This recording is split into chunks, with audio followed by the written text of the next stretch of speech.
Welcome back. In a newly released report, Special Counsel Jack Smith says that the government had enough evidence to convict Donald Trump if he had not been reelected. Overnight, the Department of Justice released the final report on Smith's investigation into Trump's actions after he lost the 2020 election, and with it, ending a chapter in American history.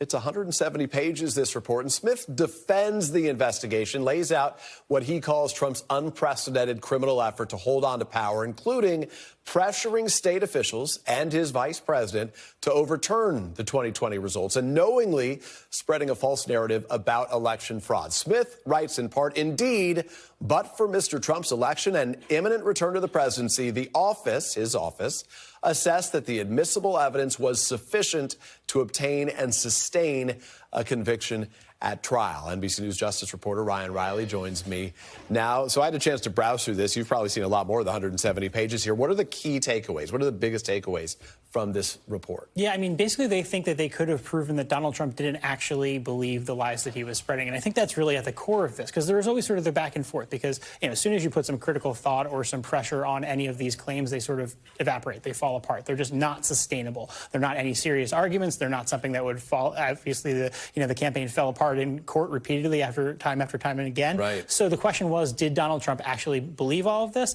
And I thought one of the striking things here is that they think that they could prove that he didn't actually believe that he knew that these were crazy theories that he was spreading because he wanted to retain power, and admitted in other contexts that he had actually lost the election. And as notable as anything is what's missing from this report. So what's not in this report? I mean, there's a lot that's not in the report, you know, overall. I mean, right, like they didn't go into some of the details about a lot of the co-conspirators. So we didn't, you know, get those names in paper, obviously, and that's because under Justice Department policy, those people aren't charged. The question is, you know, hindsight being 2020, whether it would have made more sense for them to have all been indicted all together, because this case was essentially built for speed, because it was, you know, aimed towards Donald Trump. So if they had charged all of these individuals together, then we would be in a situation where this case would actually continue. Donald Trump would just be taken off of it, and then Donald Trump would have to pardon all of his potential co-conspirators in the case once he's president of the United States. So to be clear, is this the last word from Jack Smith? Is there anything else of his that we'll see? It looks unlikely given what we've heard from the judges as it relates to the Mar-a-Lago documents investigation. There is that. That report still could potentially come out. That case, you know, sort of will continue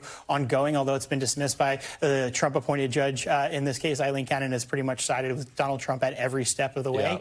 Yeah. So we don't know whether we'll ultimately see that. Actually, there's an injunction right now blocking the Justice Department from even showing it to members of Congress, which they want to do and which they intend to do. But really, we're running down the clock here, right? We're on 6 days left here. So, you know, whether or not they get that over the finish line by Friday, when a lot of Justice Department employees are going to be resigning, is the real question. This was so we have time to talk about Justice Department employees resigning too at another time, but let me ask you for this moment. This is so defining of the last however many years, right? What is the legacy of Jack Smith and this investigation? I mean, I think if this investigation had begun a little bit sooner, that, you know, according to Jack Smith's team, he says that they could have sustained a conviction here. So I think when history looks back at this, they're going to be looking at that year of sort of lost time, that time when there was not a lot of forward progress on the investigation. The effectiveness of the delay tactics by Donald Trump's team. They were absolutely successful. I mean, that was, running basically, 3 for 4 here ultimately in the end. And even on that one, he was, in the New York case, he wasn't ultimately sentenced to any real time. They got that felony conviction on the record, but that's basically all they got, just that, note for history. So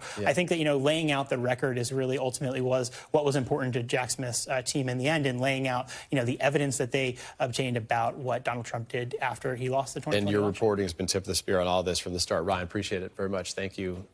Thanks for watching. Stay updated about breaking news and top stories on the NBC News app, or follow us on social media.